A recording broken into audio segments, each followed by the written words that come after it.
இங்கேருந்து வியூ பாருங்கள் இந்த அளவுக்கு இருக்குது அப்படின்ட்டு. இந்த காலை நேரத்துடைய இயற்கை அழகு, பறவைகளுடைய சப்தம், அது இதெல்லாம். கொஞ்சம் வெயில் நேரத்தில் வந்தால் வெயில் ஒன்று தான் கொஞ்சம் கொடுமையாக தெரியும். மற்றபடி எப்போ வந்தாலுமே இங்கே கொஞ்சம் இதே மாதிரியான ஒரு அமைதி நீங்கள் எதிர்பார்க்கலாம். நல்லாயிருக்கும். மேட்டுப்பாளையம் டவுன் எல்லாம் இருக்குது. ஒரு 15 கிலோமீட்டர் போகணும், அவ்வளோ தூரத்தில் இருக்குது. இது எல்லாமே அவுட்டர் ஏரியா தான், மலைப்பாங்கான இடம்தான்.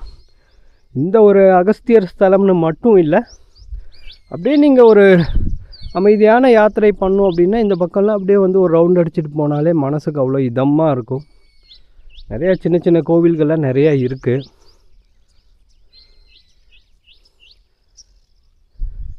எல்லாம் முடிச்சுட்டு மூலவர் சிவலிங்க தரிசனம்.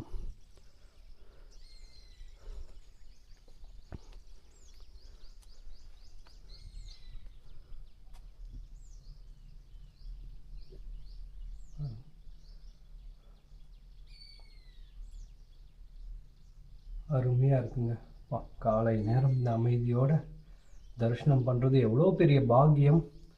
இன்றைக்கி நம்ம எதிர்பார்க்கவே இல்லை, இங்கே வரலாம் அப்படின்னு ஒரு பிளானில் தான் இருந்தோம். ஆனால் இப்போ போகலாம் நாளைக்கு போகலான்னு தள்ளி போட்டுகிட்டே இருந்தோம். இன்றைக்கி திடீர்னு அப்படியே எழுந்திரிச்சு அப்படியே பிளான் பண்ணிவிட்டு வந்துடலாம் அப்படின்னு வந்துட்டோம். இதாங்க மூலவருடைய தரிசனம். சிவலிங்கம் பிரம்மாண்டமாக இருக்குங்க. உருவம் பார்க்கும்போது சிவலிங்கத்துடைய உருவம் பயங்கரமாக இருக்குது. சூப்பர் சூப்பர், அருமை.